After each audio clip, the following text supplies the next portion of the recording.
सबसे बड़ा फोकस आज जो बाजार का है वो है इन्फोसिस। नंबर्स भी हैं, ऑब्वियसली बात है, आईटी के नंबर्स अवेटेड है, लेकिन बैंक ऑफ अमेरिका सिक्योरिटीज़ तरफ से एक रिपोर्ट आई है।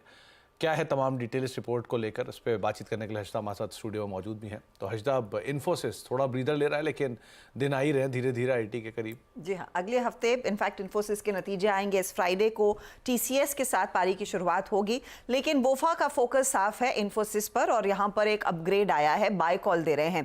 टारगेट सबसे पहले मैं आपको बता दूं करीब 1785, यानी कि मौजूदा भाव से कम 24% तक के अपसाइड की गुंजाइश इस समय इन्फोसिस में उभर कर आ रही है, ये बोफा का मानना है। बोफा बेसिकली कहता है कि कैलेंडर ईयर 22 में एक खासा अंडर परफॉर्मर था इन्फोसिस, निफ्टी के सामने लगभग 40% अंडर परफॉर्म कर चुका है। अब उस अंडर परफॉर्मेंस में एक रिवर्सल आएगा, यानी कि वो अंडर परफॉर्मेंस पलटती हुई दिखाई देगी। अगर आप इसके इमीडिएट पीयर टीसीएस या इमीडिएट कॉम्पिटिटर टीसीएस से कंपेयर करेंगे तो टीसीएस के मुकाबले अब स्टॉक करीब 20% के डिस्काउंट पर कारोबार कर रहा है, और ये दो बड़े कारण हैं कि इस शेयर में अब अपग्रेड आना चाहिए और खरीदारी शुरू करनी चाहिए। लेकिन आउटलुक कितना मजबूत है, तो FY26 पर बोफा का मानना है कि कंपनी कम से कम 9% तक की रेवेन्यू ग्रोथ दिखा सकती है। वो एक कारण है इस स्टॉक को पसंद करने के लिए। अब इसके पीछे 2-3 कारण हैं। एक कारण ये है कि बैंकों की तरफ से बेज़ल 3 पर खर्च बढ़ने लगेगा आने वाले समय में, इस लिहाज से वो FY26 के लिए 9% ग्रोथ इस समय कैलकुलेट करने लगे हैं।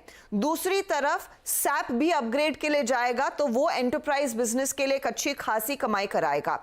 लेकिन यही नहीं, इस साल जो अमेरिका में चुनाव होने वाले हैं भारत की तरह और कई सारे राज्यों देशों की तरह, यूएस के चुनावों के बाद जो ट्रांसफॉर्मेशनल आईटी स्पेंड्स थे वो फिर से पिकअप करते हुए दिखाई देंगे। ये एक और वजह है कि FY26 को लेकर बोफा काफी ज्यादा आश्वस्त है।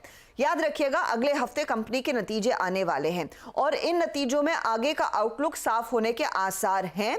अब बोफा ये स्पेसिफिकली कहता है कि जो भी खराब चीज आनी है वो इसी क्वार्टर में निपट जाएगी, वो आगे एक्सटेंड होने के आसार नहीं हैं। इसीलिए इन्होंने FY26 का जो EPS का अनुमान है वो लगभग 4% से बढ़ाया भी है। ये कुछ कारण हैं कि इन्फोसिस पर दरअसल बोफा काफी बुलिश है और कह रहा है अपग्रेड कर रहे हैं, ये सही समय है स्टॉक खरीदने का।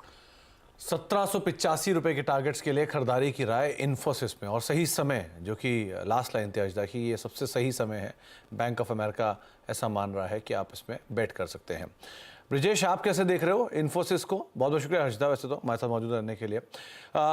इन्फोसिस वर्सेस टीसीएस दोनों ही हैं अभी तो, लेकिन आज टीसीएस बैकफुट पर है, इन्फोसिस फ्रंट फुट पर है। 1.5% की तेजी है। क्या करें इन्फोसिस में और टीसीएस में?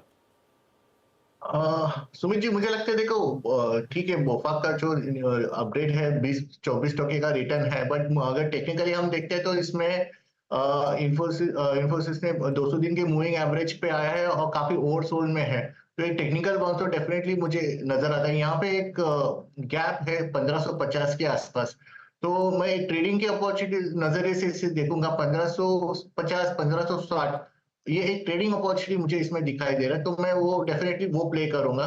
और अगर हम टीसीएस की बात करते हैं स्पेसिफिकली, तो टीसीएस में भी उस फॉर्मेशन दोनों ही ऑपोजिट है, जबकि टीसीएस में मुझे लग रहा है कि थोड़ा सा डिस्ट्रीब्यूशन है, जो हालांकि 3-4 दिन का जो 4000 रुपए का जो लेवल है वो रेजिस्टेंस की तरह एक्ट कर रहा है। हो सकता है कि टीसीएस शायद थोड़ा सा करेक्ट कर जाए नीचे। हम इन्फोसिस में एक 60-70 पॉइंट्स का एक ट्रेड यहाँ पे बाइंग अपॉर्चुनिटी ट्रेड कर सकते हैं। ओके, आज